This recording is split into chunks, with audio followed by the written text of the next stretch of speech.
ہرقل شاہ روم نے قریش کے قافلے میں ایک آدمی بلانے کو بھیجا، اور اس وقت یہ لوگ تجارت کے لیے ملک شام گئے ہوئے تھے، اور یہ وہ زمانہ تھا جب رسول اللہ صلی اللہ علیہ وسلم نے قریش اور ابو سفیان سے ایک وقتی عہد کیا ہوا تھا۔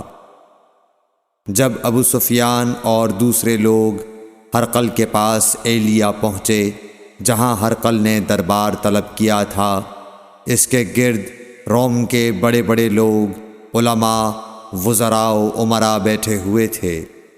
ہرقل نے ان کو اور اپنے ترجمان کو بلوایا، پھر ان سے پوچھا کہ تم میں سے کون شخص مدعی رسالت کا زیادہ قریبی عزیز ہے؟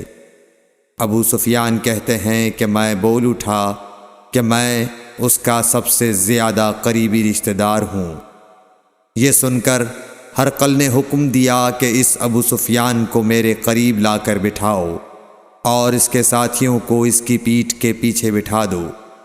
پھر اپنے ترجمان سے کہا کہ ان لوگوں سے کہہ دو کہ میں ابو سفیان سے اس شخص یعنی محمد صلی اللہ علیہ وسلم کے حالات پوچھتا ہوں، اگر یہ مجھ سے کسی بات میں جھوٹ بول دے تو تم اس کا جھوٹ ظاہر کر دینا۔ ابو سفیان کا قول ہے کہ خدا کی قسم اگر مجھے یہ غیرت نہ آتی کہ یہ لوگ مجھ کو جھٹلائیں گے تو میں آپ صلی اللہ علیہ وسلم کی نسبت ضرور غلط گوئی سے کام لیتا۔ خیر، پہلی بات جو ہرقل نے مجھ سے پوچھی وہ یہ کہ اس شخص کا خاندان تم لوگوں میں کیسا ہے؟ میں نے کہا وہ تو بڑے اونچے عالی نسب والے ہیں۔ کہنے لگا اس سے پہلے بھی کسی نے تم لوگوں میں ایسی بات کہی تھی؟ میں نے کہا نہیں۔ کہنے لگا اچھا اس کے بڑوں میں کوئی بادشاہ ہوا ہے؟ میں نے کہا نہیں۔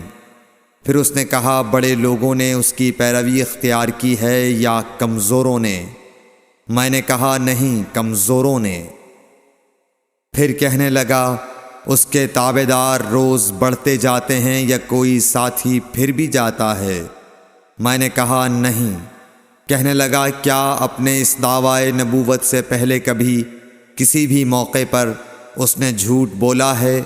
میں نے کہا نہیں، اور اب ہماری اس سے صلح کی ایک مقررہ مدت ٹھہری ہوئی ہے، معلوم نہیں وہ اس میں کیا کرنے والا ہے۔ ابو سفیان کہتے ہیں میں اس بات کے سوا اور کوئی جھوٹ اس گفتگو میں شامل نہ کر سکا۔ ہرقل نے کہا کیا تمہاری اس سے کبھی لڑائی بھی ہوئی ہے؟ ہم نے کہا کہ ہاں۔ بولا پھر تمہاری اور اس کی جنگ کا کیا حال ہوتا ہے؟ میں نے کہا لڑائی ڈول کی طرح ہے، کبھی وہ ہم سے میدان جنگ جیت لیتے ہیں اور کبھی ہم ان سے جیت لیتے ہیں۔ ہرقل نے پوچھا وہ تمہیں کس بات کا حکم دیتا ہے؟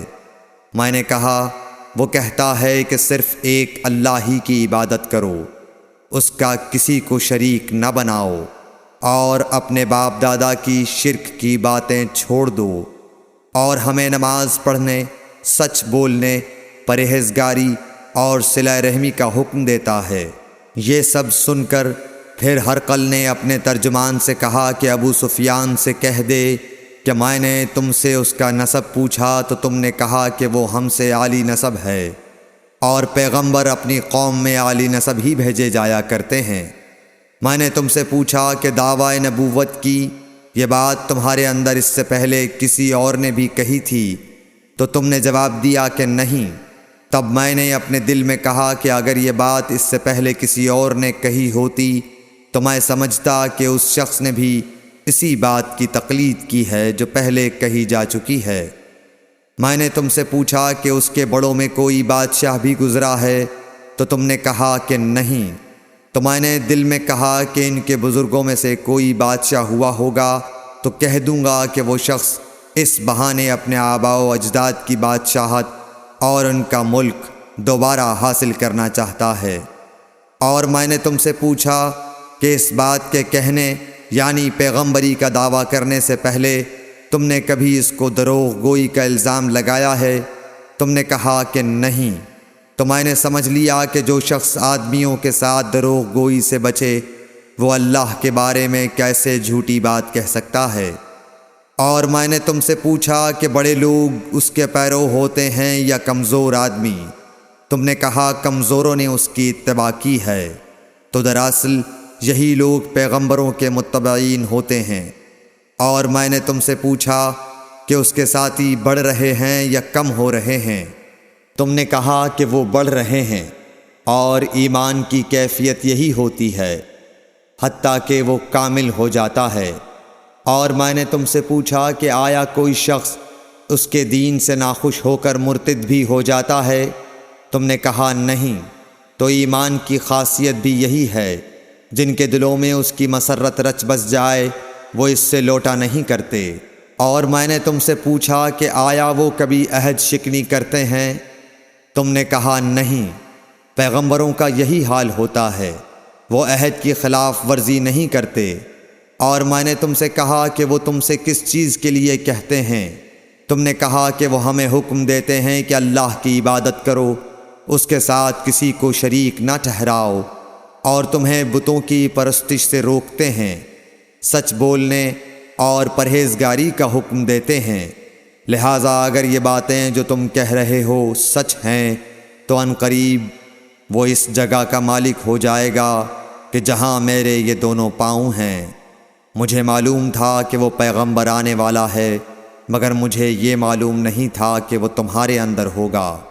اگر میں جانتا کہ اس تک پہنچ سکوں گا تو اس سے ملنے کے لیے ہر تکلیف گوارا کرتا۔ اگر میں اس کے پاس ہوتا تو اس کے پاؤں دھوتا۔ ہرقل نے رسول اللہ صلی اللہ علیہ وسلم کا وہ خط منگایا جو آپ نے وحیہ کلبی رضی اللہ تعالیٰ عنہ کے ذریعے حاکم بصرہ کے پاس بھیجا تھا، اور اس نے وہ ہرقل کے پاس بھیج دیا تھا۔ پھر اس کو پڑھا تو اس میں لکھا تھا، اللہ کے نام کے ساتھ جو نہایت مہربان اور رحم والا ہے۔ اللہ کے بندے اور اس کے پیغمبر محمد صلی اللہ علیہ وسلم کی طرف سے یہ خط ہے شاہ روم کے لیے۔ اس شخص پر سلام ہو جو ہدایت کی پیروی کرے۔ اس کے بعد میں آپ کے سامنے دعوت اسلام پیش کرتا ہوں۔ اگر آپ اسلام لے آئیں گے تو دین و دنیا میں سلامتی نصیب ہوگی، اللہ آپ کو دوہرا ثواب دے گا۔ اور اگر آپ میری دعوت سے روگردانی کریں گے تو آپ کی رعایا کا گناہ بھی آپ ہی پر ہوگا۔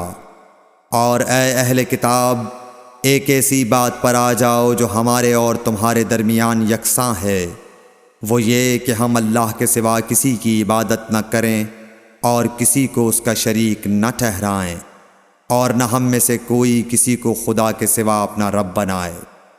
پھر اگر وہ اہل کتاب اس کتاب سے منہ پھیر لیں تو مسلمانوں، تم ان سے کہہ دو کہ تم مانو یا نہ مانو، ہم ایک خدا کے اطاعت گزار ہیں۔ ابو سفیان کہتے ہیں، جب ہرقل نے جو کچھ کہنا تھا کہہ دیا اور خط پڑھ کر فارغ ہوا تو اس کے ارد گرد بہت شور و غوغا ہوا، بہت سی آوازیں اٹھیں اور ہمیں باہر نکال دیا گیا۔ تب میں نے اپنے ساتھیوں سے کہا کہ ابو کبشہ کے بیٹے حضرت صلی اللہ علیہ وسلم کا معاملہ تو بہت بڑھ گیا۔ دیکھو تو اس سے بنی اصفر روم کا بادشاہ بھی ڈرتا ہے۔ مجھے اس وقت سے اس بات کا یقین ہو گیا کہ حضور صلی اللہ علیہ وسلم ان قریب غالب ہو کر رہیں گے، حتیٰ کہ اللہ نے مجھے مسلمان کر دیا۔ راوی کا بیان ہے کہ ابن ناطور ایلیا کا حاکم ہرقل کا مصاحب اور شام کے نصارہ کا لاٹ پادری بیان کرتا تھا کہ ہرقل جب ایلیا آیا ایک دن صبح کو پریشان اٹھا تو اس کے درباریوں نے دریافت کیا کہ آج ہم آپ کی حالت بدلی ہوئی پاتے ہیں، کیا وجہ ہے؟ ابن ناطور کا بیان ہے کہ ہرقل نجومی تھا، علم نجوم میں وہ پوری مہارت رکھتا تھا۔ اس نے اپنے ہمنشینوں کو بتایا کہ میں نے آج رات ستاروں پر نظر ڈالی تو دیکھا کہ ختنہ کرنے والوں کا بادشاہ ہمارے ملک پر غالب آ گیا ہے۔ بھلا اس زمانے میں کون لوگ ختنہ کرتے ہیں؟ انہوں نے کہا کہ یہود کے سوا کوئی ختنہ نہیں کرتا، سو ان کی وجہ سے پریشان نہ ہوں۔ سلطنت کے تمام شہروں میں یہ حکم لکھ بھیجیے کہ وہاں جتنے یہودی ہوں سب قتل کر دیے جائیں۔ وہ لوگ انہی باتوں میں مشغول تھے کہ ہرقل کے پاس ایک آدمی لایا گیا جسے شاہ غسان نے بھیجا تھا۔ اس نے رسول اللہ صلی اللہ علیہ وسلم کے حالات بیان کیے۔ جب ہرقل نے سارے حالات سن لیے تو کہا کہ جا کر دیکھو وہ ختنہ کیے ہوئے ہے یا نہیں۔ انہوں نے اسے دیکھا تو بتلایا کہ وہ ختنہ کیا ہوا ہے۔ ہرقل نے جب اس شخص سے عرب کے بارے میں پوچھا تو اس نے بتلایا کہ وہ ختنہ کرتے ہیں۔ تب ہرقل نے کہا کہ یہی محمد صلی اللہ علیہ وسلم اس امت کے بادشاہ ہیں جو پیدا ہو چکے ہیں۔ پھر اس نے اپنے ایک دوست کو رومیہ خط لکھا اور وہ بھی علم نجوم میں ہرقل کی طرح ماہر تھا۔ پھر وہاں سے ہرقل حمص چلا گیا۔ ابھی حمص سے نکلا نہیں تھا کہ اس کے دوست کا خط اس کے جواب میں آ گیا۔ اس کی رائے بھی حضور صلی اللہ علیہ وسلم کے ظہور کے بارے میں ہرقل کے موافق تھی کہ محمد صلی اللہ علیہ وسلم واقعی پیغمبر ہیں۔ اس کے بعد ہرقل نے روم کے بڑے آدمیوں کو اپنے حمص کے محل میں طلب کیا اور اس کے حکم سے محل کے دروازے بند کر لیے گئے۔ پھر وہ اپنے خاص محل سے باہر آیا اور کہا، اے روم والو، کیا ہدایت اور کامیابی میں کچھ حصہ تمہارے لیے بھی ہے؟ اگر تم اپنی سلطنت کی بقا چاہتے ہو تو پھر اس نبی صلی اللہ علیہ وسلم کی بیعت کر لو اور مسلمان ہو جاؤ۔ یہ سننا تھا کہ پھر لوگ وحشی گدھوں کی طرح دروازوں کی طرف دوڑے مگر انہیں بند پایا۔ آخر جب ہرقل نے اس بات سے ان کی یہ نفرت دیکھی اور ان کے ایمان لانے سے مایوس ہو گیا تو کہنے لگا کہ ان لوگوں کو میرے پاس لاؤ۔